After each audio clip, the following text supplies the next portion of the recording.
Inserter atau tabung. Inserter, pendorong, plunger, tabung. Di dalam tabung ini ada leher biru kemarin ya. Nggak tahu nanti kalau luntur menjadi leher putih nggak ngerti ya. Atau dipindah, wah ini bidan senengnya pink jadi leher pink gitu ya. Tapi dari dulu ya namanya leher biru. Ini penampangnya ada bagian yang luas, ada yang bagian yang sempit ya. Ini memang dibuat seperti ini. Kemudian ini IUD-nya ya. Ini IUD ini ada benangnya. Panjangnya mungkin ya ini 15 sampai 20 cm ya yang nanti akan dipotong. IUD ini CUT ini warnanya ada tembaganya, kuprumnya. Ya, ini yang membantu efektivitas dari IUD ini ya. Kemudian memang di dalam settingannya ini bentar, enggak pakai kacamata enggak bisa memasukkan.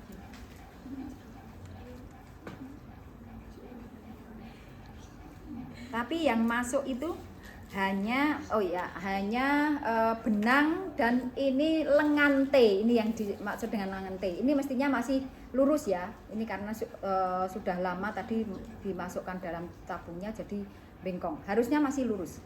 Ini ada tangkai, ini ada batang T-nya ya seperti huruf T ya. Nanti ini yang harus ditekuk ya.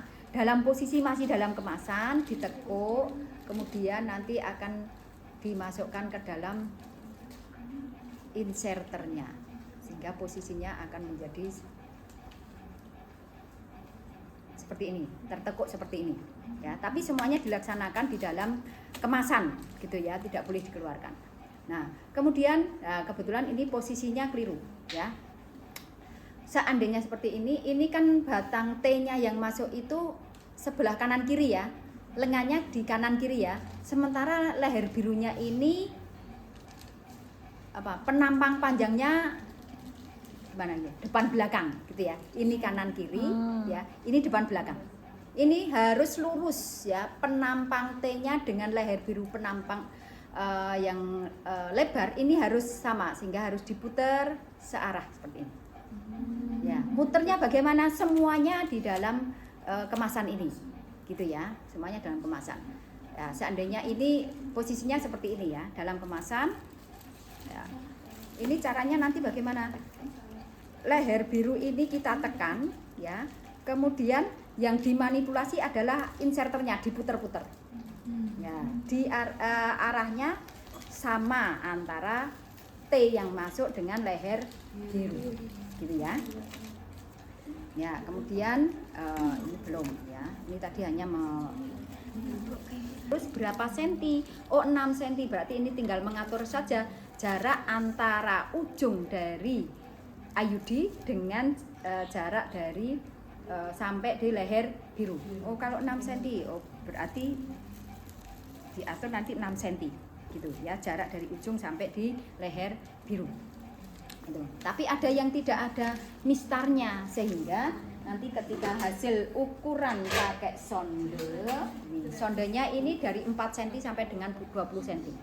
Yang boleh dipasang IUD dengan ukuran sonde itu 5 sampai dengan 7 atau 8. Pada umumnya orang Indonesia 5 sampai dengan 7. Yang 8 itu mungkin orang yang proporsi tubuhnya tinggi gitu ya. Nah, ini memang agak nekuk karena ini nanti akan menunjukkan juga arah dari uterus itu antefleksi atau retrofleksi. Ya, kita bisa menentukan antefleksi atau retrofleksi nanti dengan menggunakan pemeriksaan bimanual. Tetapi kemudian akan dipastikan karena kita ini masuk kan alat ini masuk dia tidak akan puter. Tapi kalau ternyata hasilnya sebetulnya retrofleksi, sementara kita tadi oh ini antefleksi tapi sebetulnya retrofleksi, maka ketika masuk dia akan mengikuti arah dari uterusnya, pasti akan balik gitu ya. Nah, kemudian ini tadi misalnya 6 cm, oh ini ya, ini karena ini kering ya, ketika dipasang ke dalam genitalia kan basah ya, sehingga basahnya ini bisa dilihat ya seberapa bagian yang basah. Pak, yang paling dalam kan mesti basah gitu ya, yang terkena genitalia kan basah. Oh, 6 cm. Nah, kalau 6 cm tadi kalau di ini tidak ada mistarnya, didekatkan gini 6 cm ya, sehingga bisa kita memanipulasi leher biru ini ya, digeser-geser sesuai dengan panjang dari sondenya. Nah, kalau tidak ada mistak. Ya. Oh, ini 2, Mbak. Spekulumnya 2, Mbak. Boleh 1, tetapi ada sedikit perbedaan cara kerja kalau spekulumnya 2. Mau memasukkan implan IUD, yang satu digunakan untuk memasukkan IUD-nya. Ya. Pengelolaannya berbeda. Kalau pakai 2, maka sesudah 1 digunakan untuk inspeksi dan inspekulo, langsung masuk ke dalam alat yang kotor. Jangan langsung dimasukkan ke dalam larutan klorin. Terlalu lama metal di dalam larutan klorin akan rusak, karena larutan klorin sifatnya korosif ya, merusak bahan-bahan metal ya. Tapi kalau pakai 1, berarti yang ini digunakan untuk inspekulo, kemudian diletakkan di alat lagi ya, tapi posisinya seperti ini, tidak boleh dimasukkan ya, gitu ya. Jadi kita pakai 2, 1 untuk pemeriksaan, kemudian 1 lagi nanti untuk pemasangan. Nah, sudah pernah mengoperasikan spekulum? Sudah ya. Jadi ini ada spekulum cocor bebek ini namanya, karena memang seperti cocor bebek. Kalau spekulum yang sendiri-sendiri namanya apa? SIM, spekulum SIM. Ya, spekulum ini ada pengungkitnya, yang ini nanti digunakan untuk membuka cocor bebeknya, kemudian ada penguncinya ya, supaya ini bisa bertahan untuk membuka genitalia. Ya. Memegangnya ini juga tergantung dari masing-masing ya, yang luwes. Kalau saya mantapnya ini saya jepit ya, dengan dijepit yakin bahwa ini tidak dalam posisi terbuka gitu ya. Ada yang memegangnya seperti ini ya, terserah ya gitu. Kemudian ini namanya sonde uterus tadi ya, untuk mengukur panjangnya atau dalamnya uterus ya. Kemudian ini di tampon tang ya, untuk menjepit, nanti menjepit kasa. Kemudian ini namanya tenakulum. Tenakulum itu untuk menjepit serviks ya, makanya ini runcing ya. Masing-masing tampon tang maupun tenakulum ini ada giginya. Kamu dengarkan nanti ada berapa kali bunyi klik ya. Saya mulai. 3. Menjepitnya serviks jangan di jepitan 1. Resiko karena nanti tenakulum ini akan ditarik. Tujuannya apa tadi, yang uterusnya antefleksi atau retrofleksi, supaya ini lurus. Karena pemasangan IUD ini hanya tidak ditekuk, berbeda ya, berbeda dengan dulu pemasangan yang spiral bentuknya S. Itu inserternya harus ditekuk sesuai dengan arah dari uterus. Kalau ini tidak ditekuk ya, sehingga yang diluruskan adalah uterusnya dengan cara dijepit menggunakan tenakulum, kemudian ditarik sehingga menjadi lurus ya. Jangan juga kalau tidak terpaksa jangan pakai gigi 3. Karena apa? Ini semakin tajam, semakin banyak yang terjepit, semakin menimbulkan luka atau darahnya nanti lebih banyak. Jadi yang aman 2 ya, tapi tergantung dari pasiennya ya. Kalau pasiennya gemuk mungkin ya, angel ya 3 ya, daripada lepas. Tapi jangan pernah 1, kalau 1 resiko ditarik nanti lepas ya. Ini juga giginya ada 2. Ini perlu ya ketika kita menjepit. Nah, ini yang sekarang pakainya depes. Kalau tadi ini tupes ya, kalau tadi depes ya. Nah, karena ini digunakan untuk mendesinfeksi serviks. Nah, ini gigi dari tampon tang ini untuk menjepit ini, jangan sampai tidak dipasang giginya gitu ya, supaya ini tidak jatuh. Coba kalau ini misalnya tidak dikaitkan, risiko jatuh ya, tapi dikaitkan, masuk di betadine, masuk di dalam serviks untuk desinfeksi serviks, maka akan aman. Kemudian ini di lubang, kemudian ini tidak pakai. Kemudian ini gunting panjang bengkok, gunting yang panjang bengkok. Ya, ini nanti akan masuk digunakan untuk menggunting tali atau benang dari IUD, gitu ya. Ini alat-alatnya. Dan ini tentunya ada betadinnya, ya. Seolah-olah ini sudah ada betadinnya. Handskun, ya, handskun lagi. Nah, handskunnya ini 4 pasang atau berapa? 4 biji atau 2 pasang, ya. 4 biji atau 2 pasang. Panggul yang 1 pasang digunakan untuk pemasangan IUD-nya. Enggak.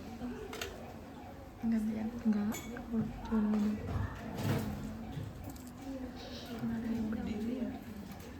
Ada sih.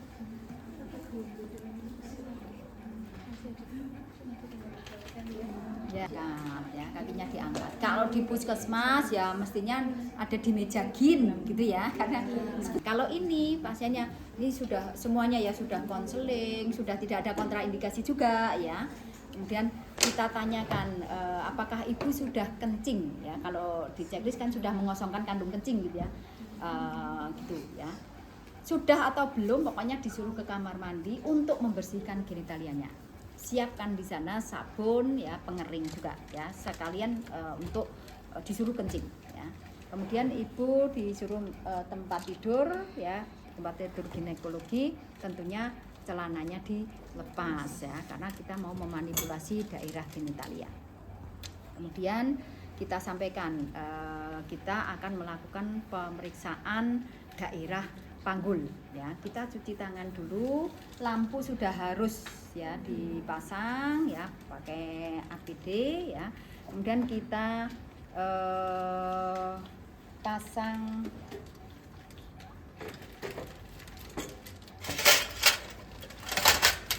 ini sebetulnya tidak perlu steril ya. Kalau memang tidak ada dub lubang ya untuk menutupi daerah perut seperti ini ya. Tapi kalau ada dub lubang lebih bagus. Nah, seperti ini. Kita pertama melakukan, kita sudah cuci tangan ya, mungkin tidak perlu pakai handskun dulu. Kita melakukan inspeksi ya. Apakah ada tanda-tanda penyakit menular seksual atau perdarahan ya, keluar banyak misalnya ya, atau daerah monveneris. Monveneris itu apa? Rambut pubis ya, rontok atau tidak. Karena apa? Kalau rontok berarti kemungkinan ada jamur yang menyebabkan rambutnya mudah rontok. Kalau ada jamur berarti kemungkinan ada infeksi ya. Kemudian kita menggunakan handskun ya. Sekali dipakai handskun harus mengambil pertama pakai ya. Sebelum pakai handskun kita palpasi dulu juga boleh ya, di daerah suprapubik ya, kita palpasi. Palpasinya bukan seperti palpasi ibu hamil ada Leopard 1 2 3 4 tidak ya, tapi cukup kita tekan saja di daerah suprapubik ya. Apakah ada tanda kehamilan? Berarti kalau tanda kehamilan apa? Tegang atau mungkin ada pembesaran gitu ya. Kemudian kita tekan adakah ada masa lain atau rasa sakit atau tidak. Mestinya tidak ya. Nanti kalau ujian yang jadi pasien, Bu ini sakit atau tidak, ya bilang tidak, jangan bilang sakit gitu ya, nanti ujiannya tidak bisa lanjut gitu ya. Pokoknya jawabannya semuanya dalam keadaan normal gitu ya. Kemudian tidak ada tanda kehamilan, tidak ada bagian lain ya. Kemudian inspeksinya bagus ya. Kita ambil handskun, kita sudah pakai APD ya. Sama. Kita ambil, kita mundur 1 langkah. Kita pegang saja bagian yang tekuk.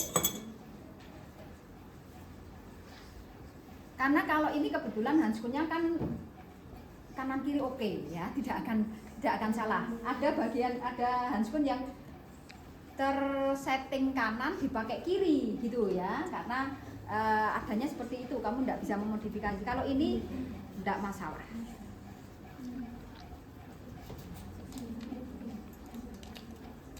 Ya, kemudian langsung pakai yang 1.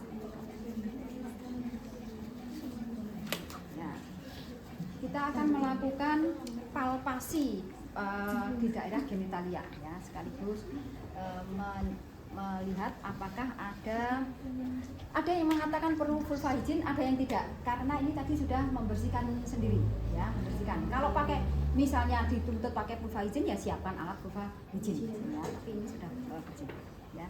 Kita lakukan palpasi dengan menekan dari labia ini, kita urut dari atas ke bawah, ada enggak cairan ya. Normalnya kan kedua labia ini kan tidak sakit ya, kemudian kelenjar Bartolininya yang di bawah juga tidak membesar gitu ya. Ya, kemudian kita melakukan pemasangan. Mestinya saya di situ, tapi kalau saya di situ tadi nanti kamu lihat bokong ya, makanya saya dari sini saja ya. Memasukkan spekulum ya. Tadi kalau saya memegang spekulum enak seperti ini ya. Memasukkan spekulum dalam posisi miring ya, miring ya, kemudian baru diputar ya. Ya. Coba hantam Mbak supaya agak tinggi.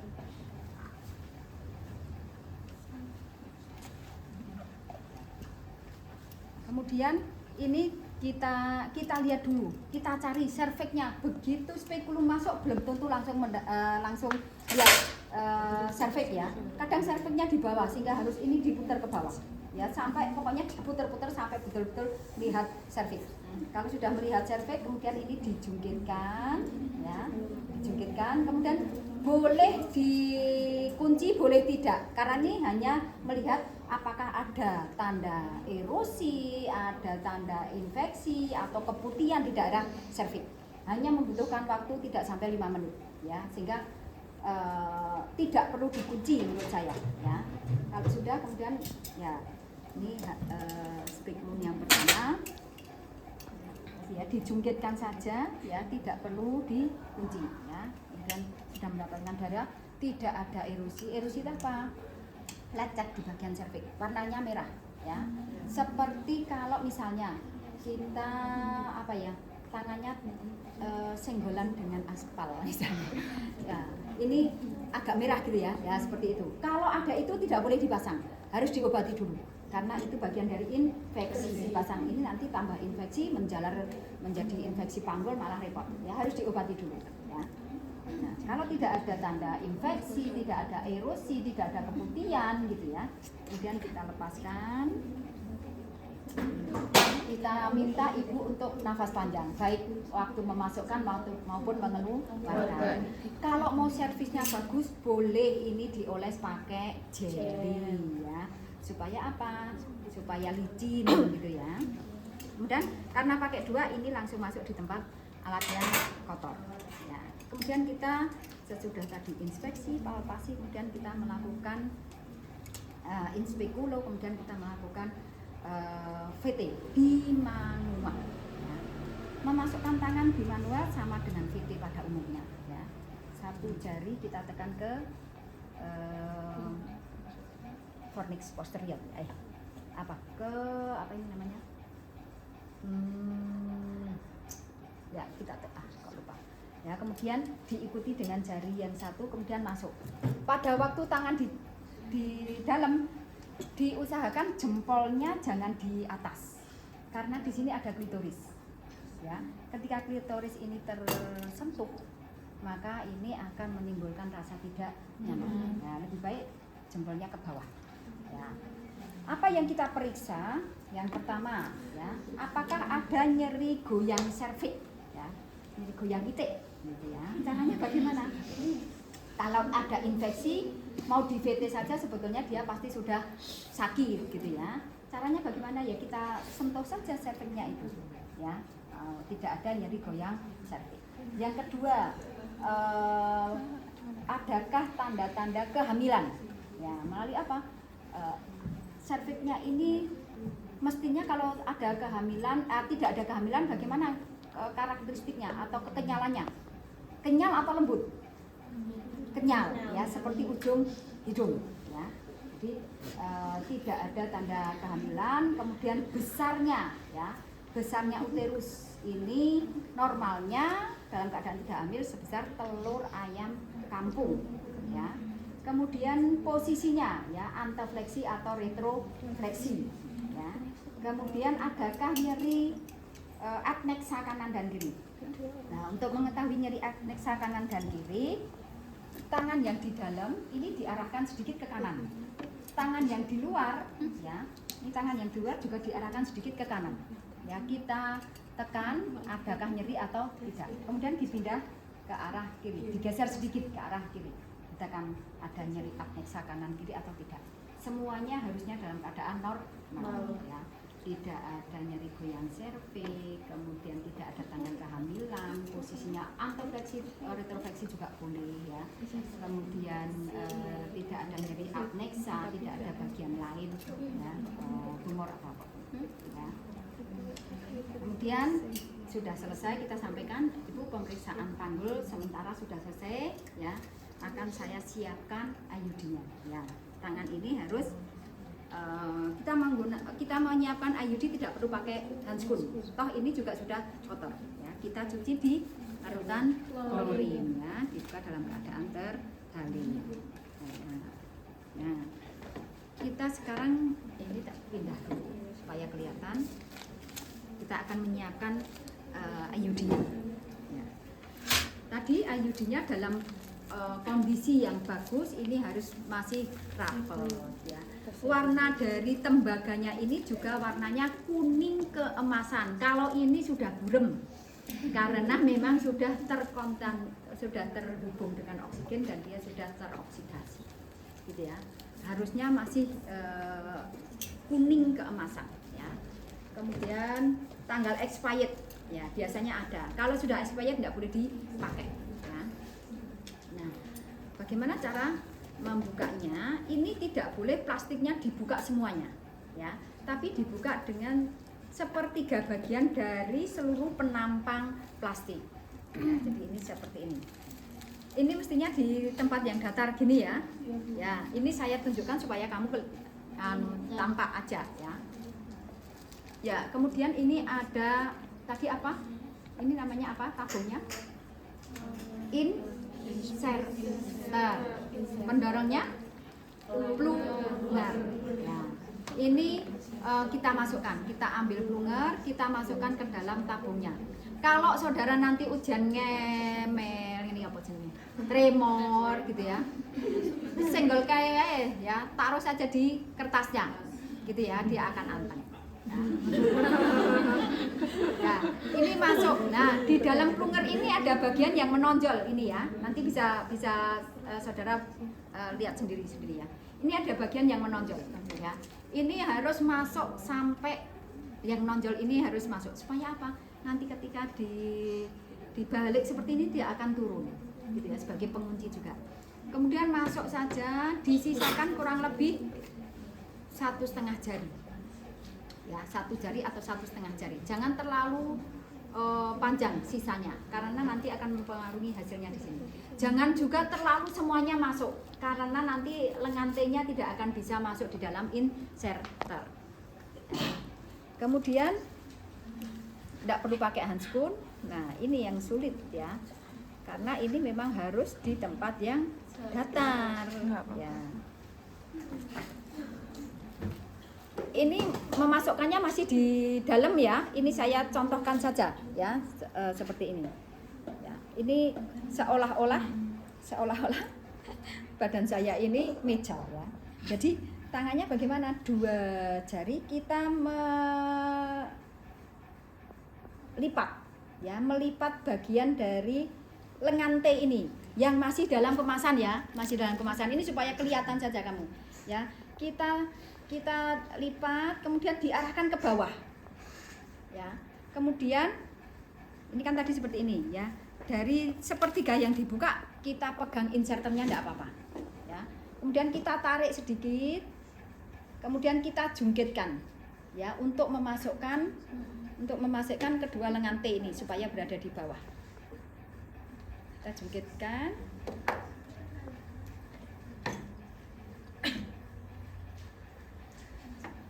Memang harusnya seperti ini. Kalau enggak tertahan dari luar, dari bagian bawah enggak bisa masuk.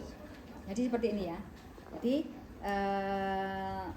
kalau saya peragakan di sini, ini masih di dalam kemasan ya, ini supaya kelihatan saja. Jadi kita lipat ya, bagian dari lengan T kita arahkan ke bawah, kita tarik sedikit inserternya, kemudian kita jembutkan dan kita dorong. Gitu ya, nanti belajar sendiri ya. Ini sudah ya. Nah, tadi misalnya ini posisinya tadi ya, misalnya antara lengan T dengan leher biru harus sejajar atau horizontal ya, sehingga misalnya ini terjadi seperti ini ya, leher biru kita tekan, kemudian inserternya yang dimanipulasi ya untuk menyamakan posisi antara lengan T dengan leher biru ya. Ini sudah cukup, kemudian kita kembali ke pasiennya lagi ya. Kita pokoknya ini sudah siap ya lampu, kita cuci tangan, kita pakai handscoon yang kedua.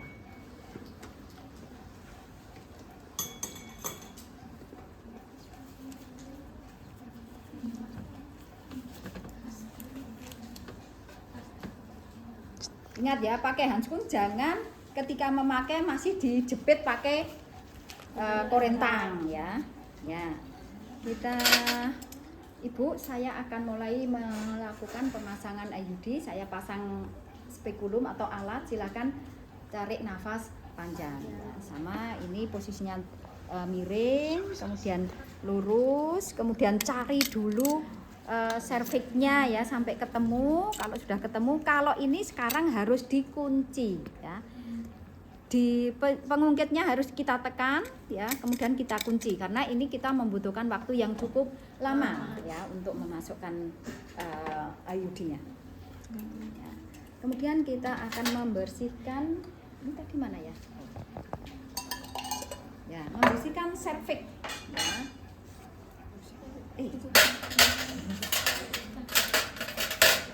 Ini membersihkan cervix ini pakai betadine dijepit ya. Kemudian ini masuk sampai cervix ya, diputar 2 kali sampai ini kan vagina ya, sampai di bagian vagina. Nah, ini bisa dilakukan 2 sampai 3 kali. Betadine masuk cervix ya. Ya, kemudian kita akan melakukan penjepitan dengan tenakulum ya, jepitnya di cervix. Bayangkan ini cervixnya ya, ini cervixnya ya. Jepitnya bagaimana? Pakai tenakulum. Dilakukan dengan teknik no touch teknik, tidak boleh menyentuh bagian yang lain ya. Ya. Masuknya dalam keadaan terkunci ya, supaya tidak memakan tempat yang banyak. Terkunci, kita masuk ya, kemudian dijepit pada jam 12. Ada referensi lain yang mengatakan antara jam 1 dan jam 11 ya. 12 sini berapa? Sini 11, sini 1 ya. Ya, ini jam 12. Kita jepit pakai gigi berapa? 2. Kemudian kita mengukur sonde uterus ya. Masuk ini juga no touch teknik ya, teknik tidak menyentuh ya. Masuk ya sampai ada tahanan ya. Tadi posisinya antefleksi atau retrofleksi. Kalau tadi misalnya antefleksi tapi ternyata retrofleksi, ini akan otomatis balik ya. Memegangnya jangan dipaksakan dengan satu posisi. Artinya biarkan, kalau memang dia ada perubahan posisi ya bisa balik ya, sehingga boleh memegangnya, katanya sih seperti memegang pensil seperti ini ya. Ada yang mengatakan nyeser. Pokoknya tidak boleh terlalu memaksakan dengan satu posisi supaya kita mendapatkan data yang valid dia antefleksi atau retrofleksi ya. Kalau sudah, kemudian kita lihat ini dari masuk, kemudian kita lihat misalnya 6 cm. Kalau kebetulan ini tidak ada mistarnya ya kita ya ukur gini ya, 6 cm gitu ya. Ya, kemudian kita akan melakukan pemasangan ya. Jadi ini semuanya kan ada di dalam sini ya. Ya, ini tadi kan terbuka sepertiga ya, diletakkan di meja, kemudian kita ambil, ya, memegangnya kita cek ya, ini harus lurus, ini ternyata masih belum lurus ya. Memegangnya juga ini dengan seperti memegang pensil ya. Leher biru harus posisi horizontal ya, yang menunjukkan kesesuaian antara posisi leher biru dengan lengan T yang dimasukkan ya, karena nanti lengan T-nya kan harus ke kanan ke kiri gitu ya. Ya, ini sambil tangan kiri itu menarik tenakulum, tangan kanan memasukkan IUD ke dalam rahim, ke dalam uterus ya, dalam serviks. Saya pindah ke sini lagi biar kelihatan. Ya, ada satu yang membantu sini. Ya, ini masuk nanti ditekan ini ya, ditekan ini apa? IUD-nya ya nanti. Ini masuk sampai ada tahanan ya. Nah, ada tahanan berarti ini sudah mentok ya. Ini mestinya kalau diukur beneran ya, ini leher biru akan menyentuh serviks ya. Ini saya sesuaikan aja. Kemudian bisa lihat ya, gitu ya. Tangan kiri tadi sambil menarik tenakulum ya. Ini inserter kita fiksasi ya. Teknik memasang IUD ini melepaskannya adalah dengan teknik menarik. Apa yang ditarik adalah inserternya ya. Kita lihat ini kan leher birunya nyentuh serviks ya, sehingga kalau inserternya ditarik ya, leher birunya akan mundur. Otomatis lengan T-nya juga ke luar ya. Kemudian kalau sudah terasa lengan T-nya keluar, inserter bisa kita ambil, dikeluarkan. Ini kan tadi mundur leher birunya, ini didorong lagi ke atas untuk menempatkan IUD di fundus yang benar. Jadi tarik, kemudian dorong lagi. Ditarik yang pertama untuk mengeluarkan lengan T-nya ya, kemudian didorong lagi untuk menyempurnakan posisi lengan T ya. Dipegang ya. Nah, kemudian ini kita tarik ke bawah sampai kelihatan benangnya 3-4 cm dari serviks ya. Kemudian kita gunting ya, posisi guntingnya sebaiknya ke atas, kita posisikan ke atas ya, di bawah dari inserter ya. Dan jangan inserternya diambil dulu kemudian baru dipotong ya, karena nanti akan sulit mencari benangnya. Kalau seperti ini nanti benangnya akan masih berada di dalam inserter ya. Nanti kalau ujian jangan dipotong beneran ya, masuk aja. Nah, sudah dipotong, dah ini dasar ya. Ini semua alat sudah selesai ya, sudah IUD sudah dipasang. Ibu, IUD-nya sudah saya pasang ya. Kemudian tenakulum ini kita lepas. Ya, ini tadi serviks ya. Tenakulum kita lepas. Pasti bekas dari serviks tadi yang dijepit itu ya, melepas tenakulum harus dilepas dulu giginya ya. Jangan masih dijepit ditarik. Nah, pasti akan trauma ya. Dilepas ya, dibuka dulu giginya, kemudian baru dilepas. Bedanya kalau tadi kita menggunakan tampong tan ini untuk mengoles serviks, kalau ini bekas dari jepitan tadi, jepitan tenakulum itu kita dep selama 30-60 detik atau setengah sampai 1 menit supaya perdarahannya berhenti gitu ya. Karena biasanya pasti ada lah namanya di trauma ya, ada trauma ya. Itu sudah. Jangan lupa kebanyakan pasien bidannya atau teruji waktu ujian itu lupa, pengen lek rampung, ibu sudah selesai silahkan pakai celana, padahal masih ngemut spekulum gitu ya, ke susu wae gitu ya. Ini harus melepas spekulum harus kuncinya harus dibuka dulu ya. Dan posisi miring, keluarkan ya, masukkan semua alat sekarang yang kotor ke dalam larutan. Ibu sudah selesai, saya pasang IUD, silahkan pakai celana ya. Kemudian saya buatkan kartu